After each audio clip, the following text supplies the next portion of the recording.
Olá, tudo bem? Espero que sim. Bem-vindo a mais uma aula na nossa plataforma virtual. Hoje nós teremos uma aula de História para o terceiro ano do ensino médio. O tema que nós vamos tratar é o período entre guerras. Nós vamos dividir o período entre guerras em duas aulas. A primeira aula vai tratar da segunda grande crise do capitalismo de 1929 e a segunda aula vai tratar da ascensão do fascismo e nazismo. Esses dois tópicos são os tópicos mais importantes ocorridos no período entre guerras. Por que esse nome período entre guerras? Não é fácil de entender o porquê do nome período entre guerras, né, pessoal? Período entre guerras é porque é o período histórico que corresponde ao fim da Primeira Guerra Mundial e ao início da Segunda Guerra Mundial. Então, o período histórico que fica entre o fim da Primeira Guerra Mundial e o início da Segunda Guerra Mundial se chama período entre guerras. Ou, resumidamente, de uma maneira vulgar, é o período entre a Primeira e a Segunda Guerra Mundial. Bom, gente, como eu disse, nesse período entre guerras, ocorreram dois eventos muito importantes. O primeiro evento muito importante foi a grande crise do capitalismo, aliás, a segunda grande crise do capitalismo. A primeira foi no século XIX e agora a segunda está ocorrendo no século XX. E o outro fato importante que ocorre nesse período é a ascensão do fascismo e nazismo no continente europeu. Bom, nós, nessa primeira aula sobre o período entre guerras, vamos nos dedicar à segunda grande crise do capitalismo de 1929, que foi a decadência do liberalismo econômico. Mas antes da gente começar a falar propriamente dito da decadência do liberalismo econômico, nós precisamos entender alguma coisa. Vamos voltar à Primeira Guerra Mundial. Nós já estudamos a Primeira Guerra Mundial. Nós vimos que a Primeira Guerra Mundial ela tem três fases distintas. Espero que vocês não tenham esquecido isso.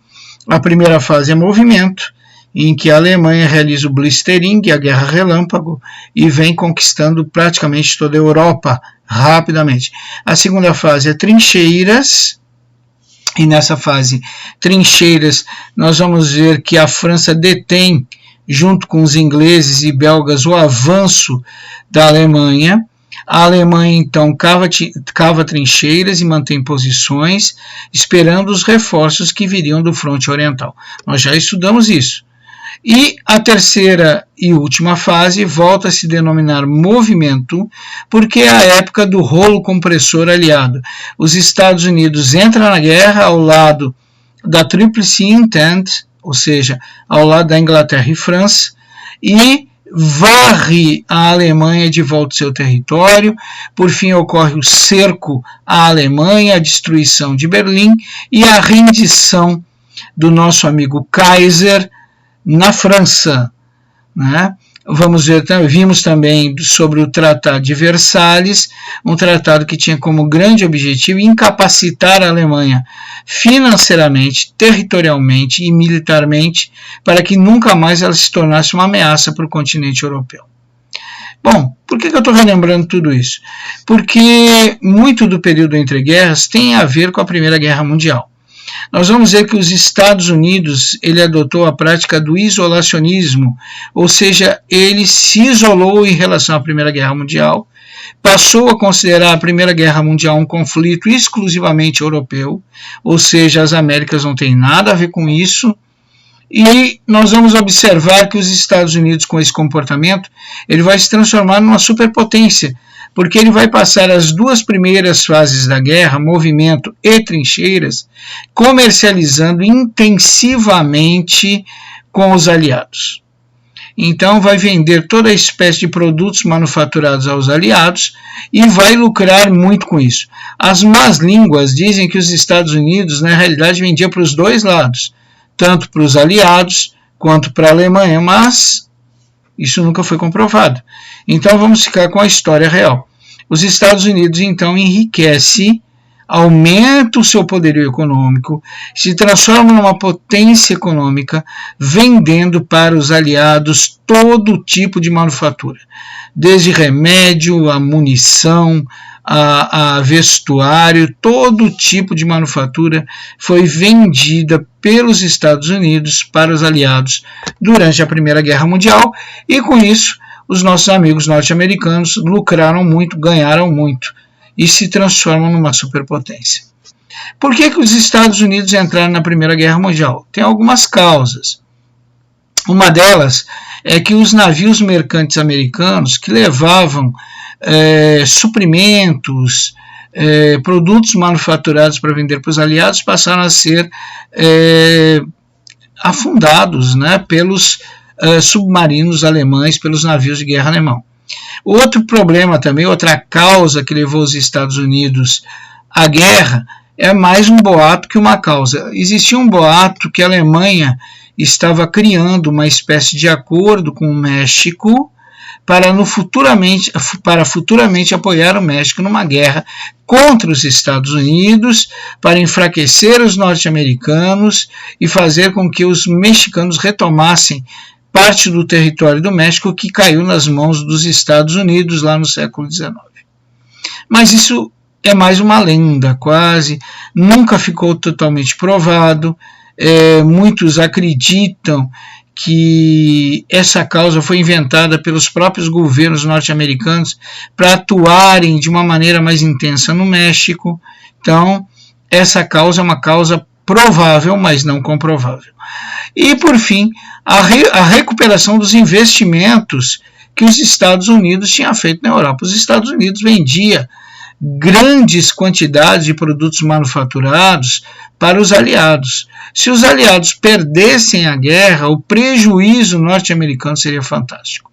Então, nós vamos ver que os Estados Unidos notam que o sucesso dos aliados é a maneira de garantir o pagamento das manufaturas que eles venderam a estes aliados. E a última possibilidade, a última causa para os americanos terem entrado na guerra é que provavelmente, isso é uma análise de alguns estrategistas norte-americanos, e também o nosso amigo ministro da Primeira Inglaterra usou esse argumento para facilitar a entrada dos Estados Unidos na guerra. Eles disseram que depois que a Alemanha dominasse toda a Europa, era óbvio que ela usaria os recursos do continente europeu para dominar as Américas. Então, os nossos amigos norte-americanos entraram nessa Primeira Guerra Mundial por esses motivos.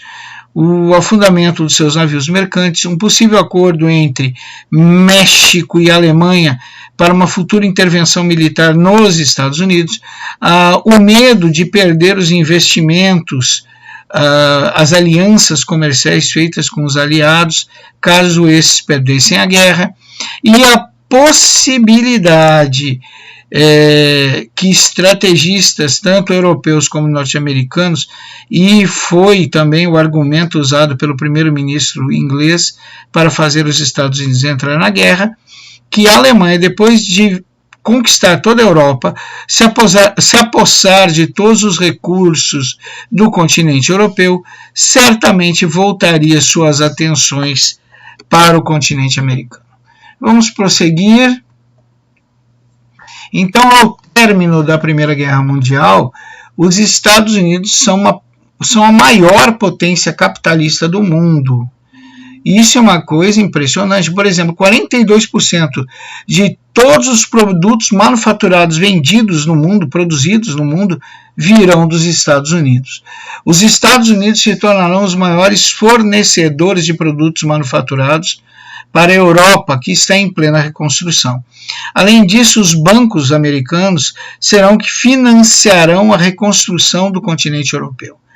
E, como se tudo isso não bastasse, como se não bastasse os Estados Unidos produzirem 42% de todos os manufaturados que existem no mundo nesse período, como se não bastasse os Estados Unidos serem os maiores fornecedores para o continente europeu, que está em plena reconstrução, como se não bastasse os bancos norte-americanos estarem financiando a reconstrução do continente europeu, ainda por cima, os Estados Unidos compram 40% de toda a matéria-prima vendida no planeta. Então, observe como o capitalismo mundial está intimamente atrelado à saúde econômica dos Estados Unidos. O que será que aconteceria se a saúde econômica dos Estados Unidos fosse abalada? É isso que nós vamos ver agora. Primeiro, nós vamos falar sobre uma coisa chamada superprodução.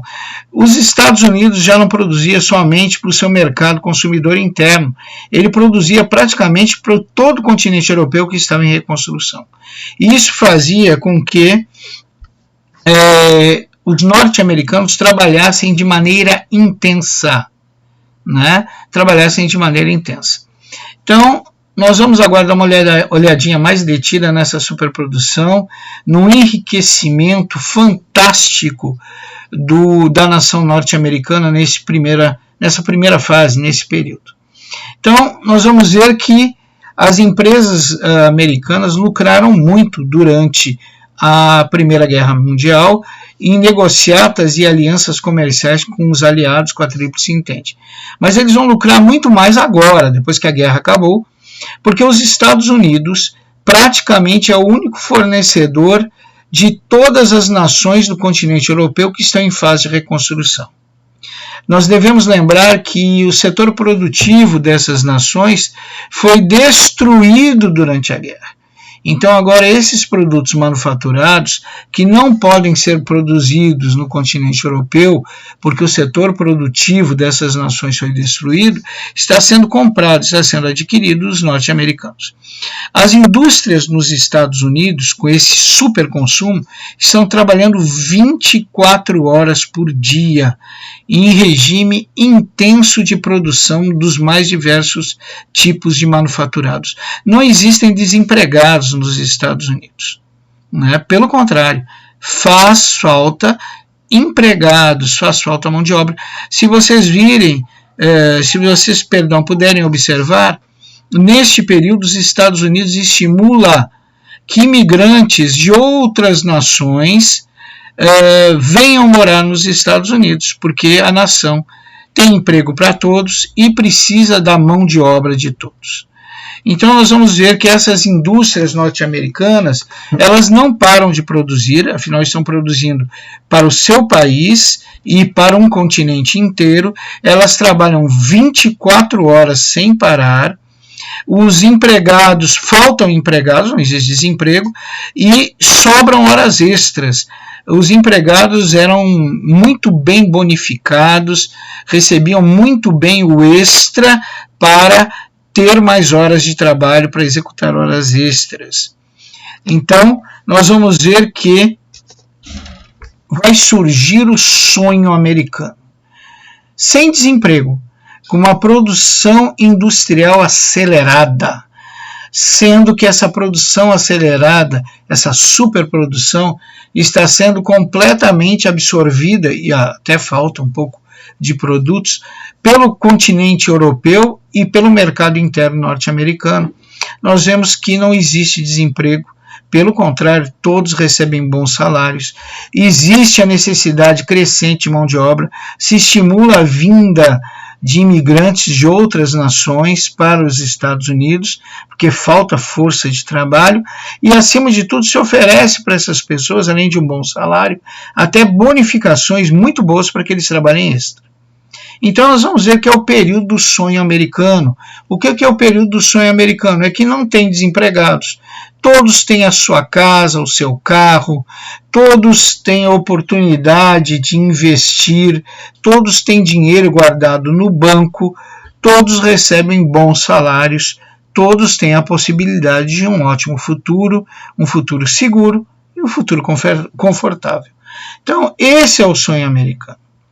O sonho americano está tão desenfreado, está dando tudo tão certo, que vai surgir uma nova filosofia na América do Norte, que é a filosofia do consumismo. O que é consumismo? Consumismo é consumir aquilo que não se necessita, apenas se consome porque se pode consumir. Então, o consumismo é exatamente isso. Tu não está precisando daquele produto. Então, por que tu vai gastar comprando? Porque eu posso. Porque eu tenho dinheiro sobrando. Porque eu quero gastar. Porque eu quero consumir. Então, tanto o sonho americano como a filosofia consumista norte-americana, elas surgem neste período. Num período de extrema abundância. Mas a gente não pode esquecer que nem tudo são flores. Nós vamos começar a ver o princípio do fim desse paraíso nos Estados Unidos, mas para que vocês entendam o princípio do fim, nós vamos contar uma espécie de piada que era muito frequente entre os economistas deste período para explicar o que aconteceu, o que levou os Estados Unidos à mais perfeita ruína. Então, essa piada nada mais é do que a conversa entre uma mãe e sua filha. Então, a conversa é mais ou menos assim. Mamãe, por que estou morrendo de fome? A mãe responde, porque não tem pão. A filha pergunta, mamãe, por que não tem pão? A mãe responde, porque seu pai foi demitido da padaria. E a filha pergunta, mamãe, por que papai foi demitido da padaria? E a mãe responde, porque tinha pão demais. Isso parece não ter muito sentido, mas logo vocês vão entender o motivo dessa piada. Né? Logo vocês vão entender porque essa piada era recorrente na boca dos economistas para explicar a tragédia que vai assolar a economia americana. Bem, vamos começar então. A reconstrução da Europa. Vocês devem lembrar que os Estados Unidos estava vendendo a sua superprodução para o continente europeu porque a Europa estava em fase de reconstrução depois da Primeira Guerra Mundial e seu setor produtivo havia sido boa parte destruído durante a guerra. Com o passar do tempo, o continente europeu começa a se reconstruir e junto com ele o setor produtivo europeu. Então eles começam a comprar cada vez menos dos norte-americanos. Com a diminuição de compra dos produtos manufaturados, oriundos dos Estados Unidos, surgiu um problema muito grave para os norte-americanos, que era o que fazer com a superprodução. Então, sem ter para quem vender a superprodução, já que o continente europeu não está absorvendo essa superprodução, porque os seus setores produtivos estão se reconstruindo e os europeus preferem comprar de produtos das indústrias europeias, porque isso gera receita e emprego dentro da Europa. Então nós vamos ver que as empresas norte-americanas, as indústrias, não têm para quem vender a sua superprodução. Se não tem para quem vender a sua superprodução, para que superproduzir? Se não precisa superproduzir, para que tantos empregados? Se não precisa de tantos empregados, vamos demitir. Então nós vamos ver que a primeira fase do problema começa assim. A Europa está se reconstruindo. E quanto mais a Europa se reconstrói, mais o setor produtivo europeu se reconstrói também. Se o setor produtivo europeu se reconstrói também, os europeus vão preferir comprar produtos do seu setor produtivo, porque isso gera receita e gera emprego dentro da própria Europa. Então eles vão comprar menos os norte-americanos. Se eles vão comprar menos os norte-americanos, para que superprodução? Se não tem superprodução, para que tantos empregados? Isso gera desemprego. Se não tem superprodução e já não tem mais tantos empregados, para que tanta matéria-prima? Então começa uma crise nos fornecedores, tanto no mercado interno americano, quanto no mercado externo.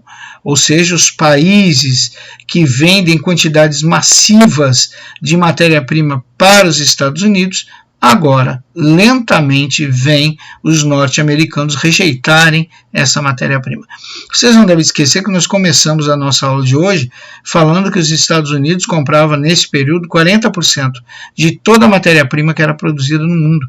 Imagina o prejuízo que isso está causando ao mercado, à economia mundial. Vamos continuar. Bom, com o desemprego, não tem como manter o consumismo. Então vai começar a retração do mercado consumidor interno nos Estados Unidos.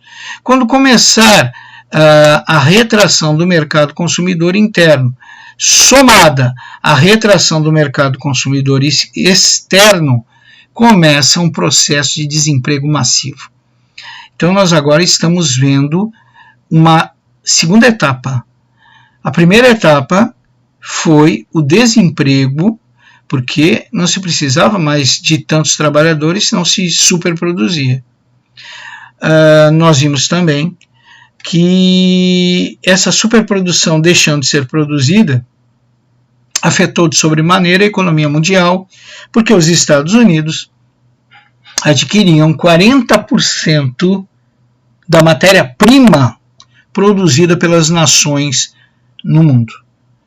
E agora nós estamos vendo que está havendo uma retração do mercado consumidor externo, muitas demissões, muitos desempregados. Isso vai provocar uma impossibilidade de manter uma sociedade consumista como era a sociedade norte-americana. Ou seja, o mercado interno norte-americano está começando a entrar em decadência. Então, se não tem para quem vender a superprodução, se não há consumismo em larga escala no mercado interno, isso gera mais desempregos.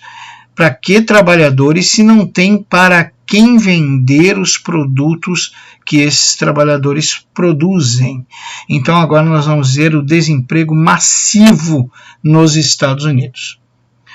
Bom, com o desemprego massivo nos Estados Unidos, ninguém está comprando esses produtos industrializados, nem fora dos Estados Unidos, nem dentro dos Estados Unidos.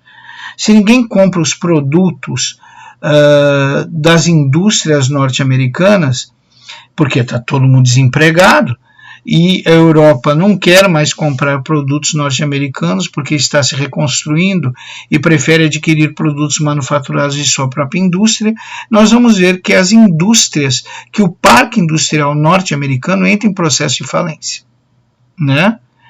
Aí começa um outro problema.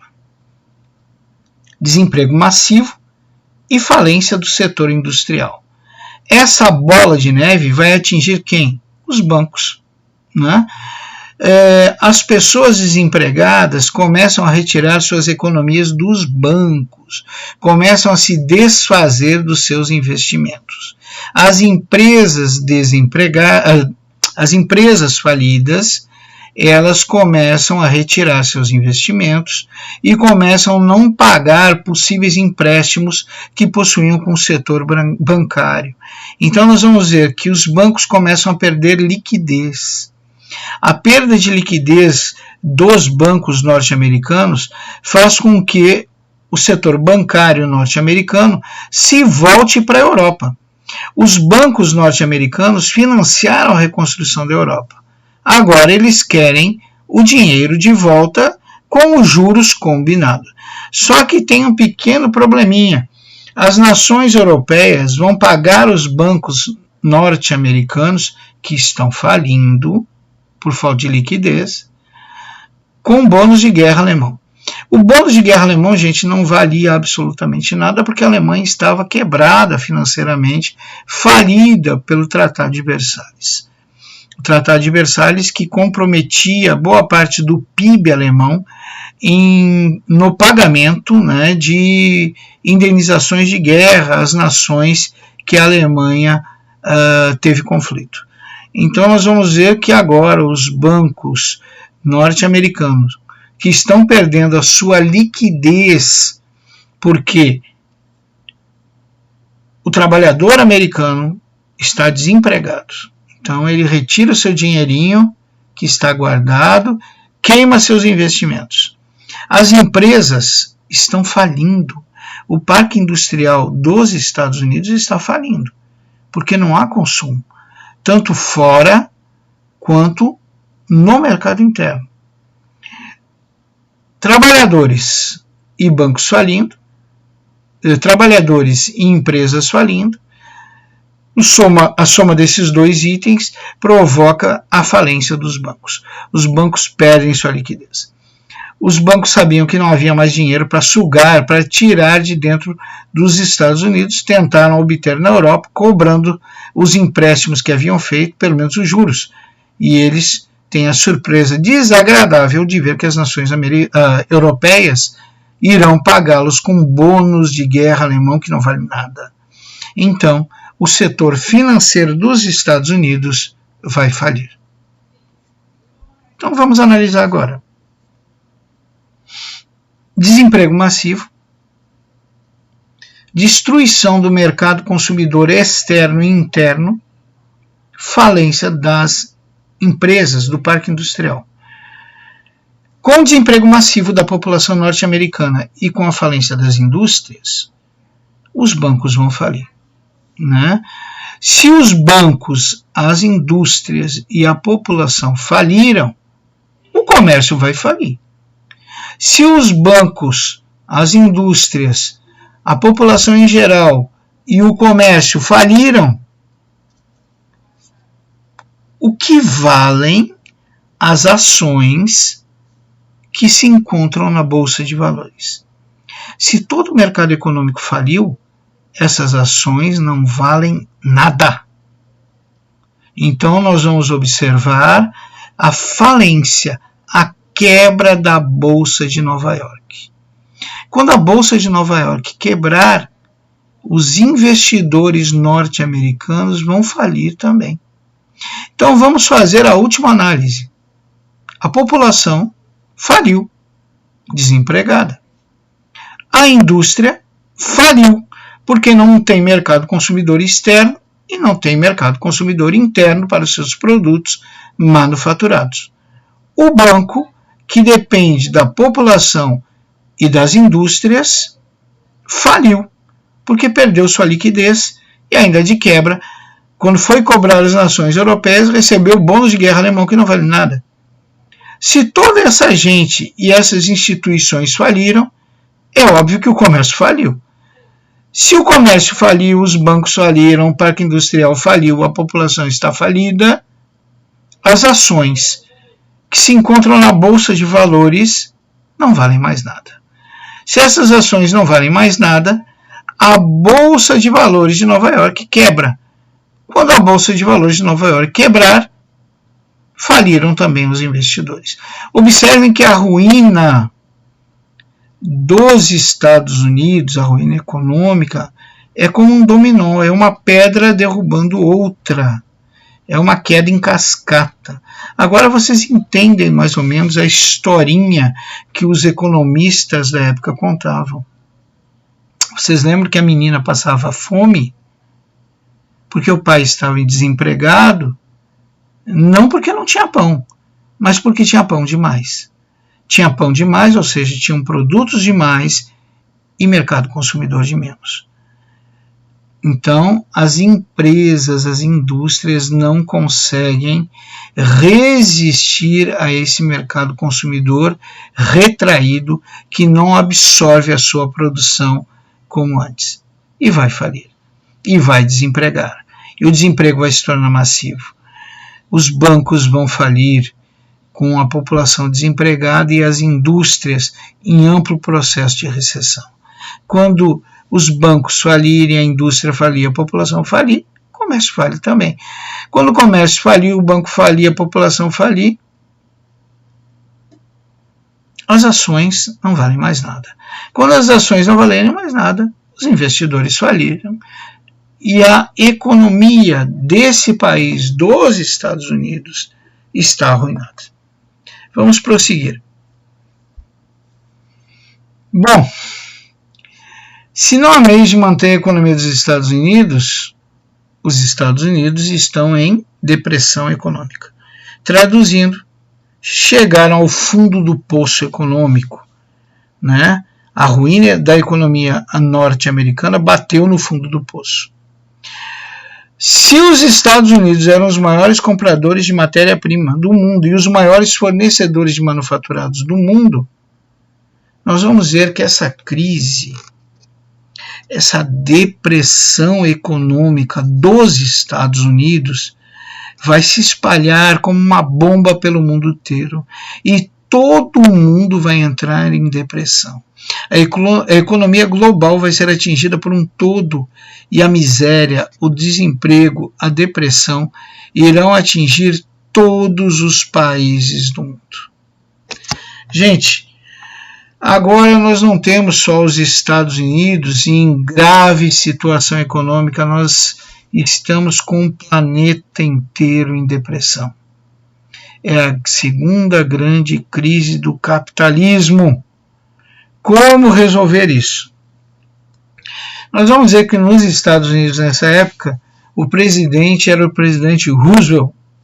O presidente Roosevelt ele vai criar um plano econômico junto com seus técnicos chamado New Deal, que significa novo acordo. Nesse novo acordo é interessante porque se mudam algumas regras econômicas que haviam. Por exemplo,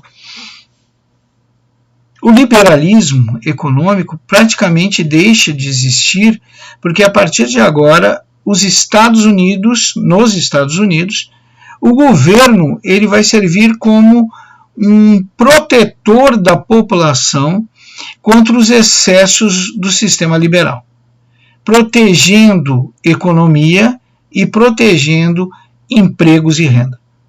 Né? Então, o que significa isso? Significa que o governo norte-americano vai começar a ter planos econômicos. Engraçado que eles vão basear esse sistema de planos econômicos nos planos quinquenais do Stalin lá na Rússia, ou seja, projetar a economia por um período de 5 anos. Os Estados Unidos vão começar a criar planos econômicos que projetam a economia norte-americana por uma série de anos. E põe a fim os excessos do liberalismo econômico através de uma intervenção no Estado nos excessos do sistema liberal econômico, em proteção a empregos, em proteção à renda, em proteção à economia.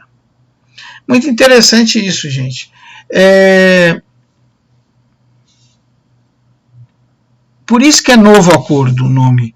É como se surgisse um novo acordo econômico em que o Estado dissesse, olha, tudo bem, tem a livre iniciativa, tem as leis de compra e venda, só que agora nós vamos ser juízes desse brinquedo.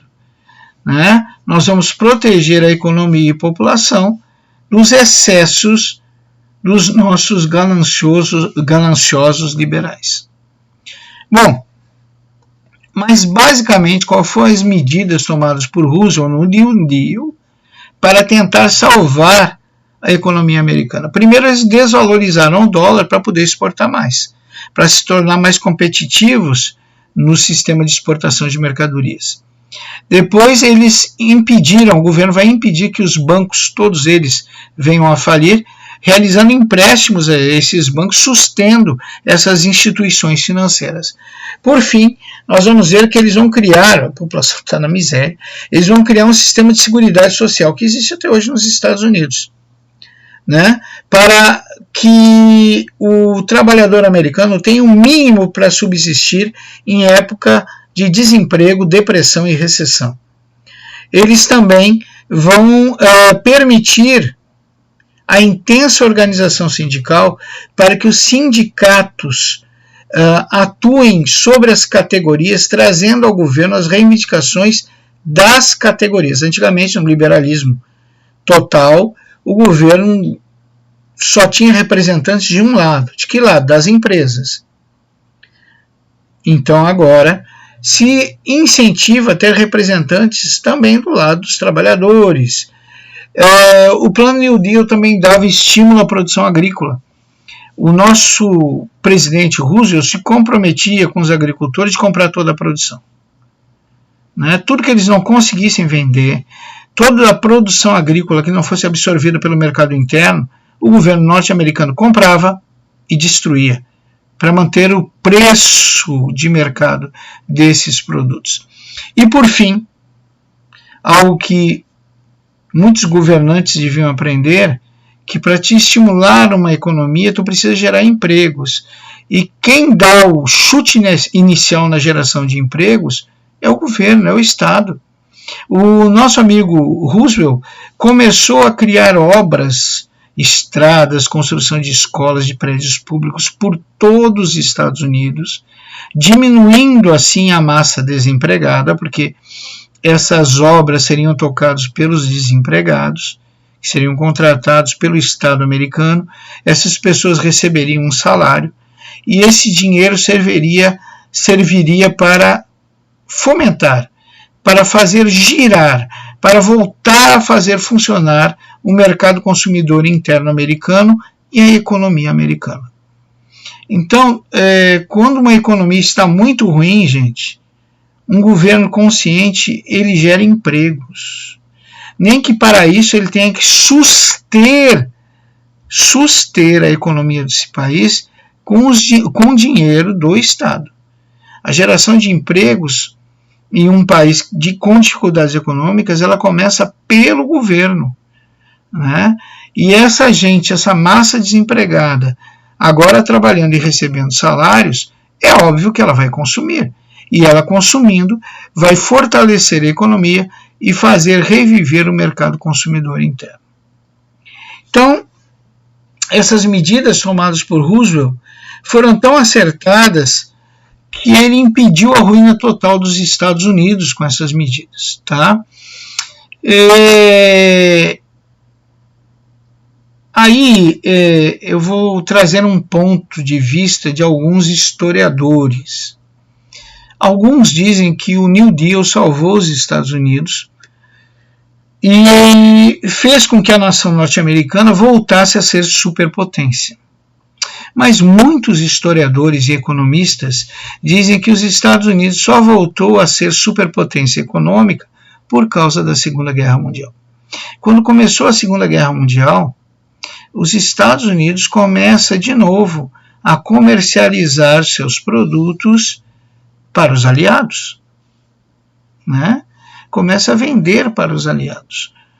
E essa venda intensa de produtos manufaturados para a Europa retorna e, consequentemente, a economia norte-americana vai ganhando um fôlego, vai ressuscitando, vai chegando ao patamar de superpotência econômica de novo. Mas o New Deal tem os seus méritos, ninguém pode tirar isso de Roosevelt.